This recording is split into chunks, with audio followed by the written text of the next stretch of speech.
Machinery వనితలు. పండిత రామాబాయి. వెలివేయబడిన వారికి తల్లి. పండిత రామాబాయి దక్షిణ భారతదేశంలోని మంగళూరు జిల్లాలో ఒక సనాతన బ్రాహ్మణ కుటుంబంలో జన్మించింది. తల్లిదండ్రులు సంస్కృత భాషలో పాండిత్యము కలవారుటచే ఆమె కూడా చిన్నతనంలోనే సంస్కృతంలో ప్రావీణ్యం సంపాదించింది. హిందూ శాస్త్రములు మరియు అనేక పవిత్ర గ్రంథాలు ఆమె హృదయాన్ని సంతృప్తిపరచలేకపోయాయి. చిన్న వయస్సులోనే విధవరాలిగా మారిన రామాబాయి తన కుమార్తె మనోరమను తీసుకుని పూనా పట్టణానికి వచ్చింది. అక్కడ క్రైస్తవ మిషనరీల నుండి యేసును గూర్చి తెలుసుకుని క్రైస్తవ్యమును స్వీకరించింది. భారతదేశంలోని స్త్రీలను ఉద్ధరించడానికి తనకు మరి ఎక్కువ విద్య మరియు శిక్షణ అవసరమని గుర్తించి ఇంగ్లాండ్‌కు వెళ్లి ఉన్నత విద్యను అభ్యసించింది.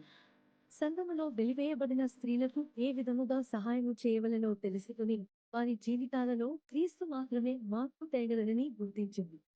జాన్ పేటన్, హడ్సన్ టేలర్ల వంటి మిషనరీల జీవితాలు ఆమెను ఎంతో ప్రభావితం చేశాయి.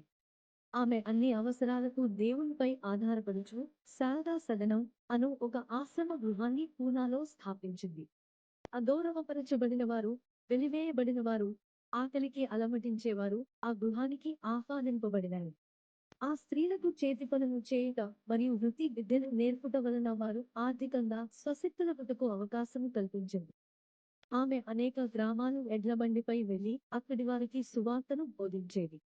అవసరమైన వారికి ఆహారాన్ని, వస్త్రాలను పంచేది. రామాబాయి వృత్తి మిషన్ స్థాపించింది. అక్కడ ఉండే బాలికలను నర్సులుగా, నేత పనివారిగా, బైబిల్ టీచర్లుగా, గృహ సంరక్షకులుగా రూపుదిద్దింది. ఒక బ్రాహ్మణ విధవరాలు తన స్వంత వారిచే వెలివేయబడినప్పటికీ దేవుని కొరకు, సమాజము కొరకు ఆమె చేసిన సేవలు మరుపురానివి. సరోజినీ నాయుడు వంటి గొప్ప నాయకులు ఆమెను గుర్తించి భారతదేశపు గొప్ప బిడ్డగా అభివర్ణించారు. దేవునిపై సంపూర్ణముగా ఆధారపడిన జీవితంలో భయపడటానికి గాని, నష్టపోవటానికి గాని, చింతించటానికి గాని ఏమీ ఉండదు. మరిన్ని ఆసక్తికరమైన కథనాలకై చదవండి. మిషనరీ వనితలు.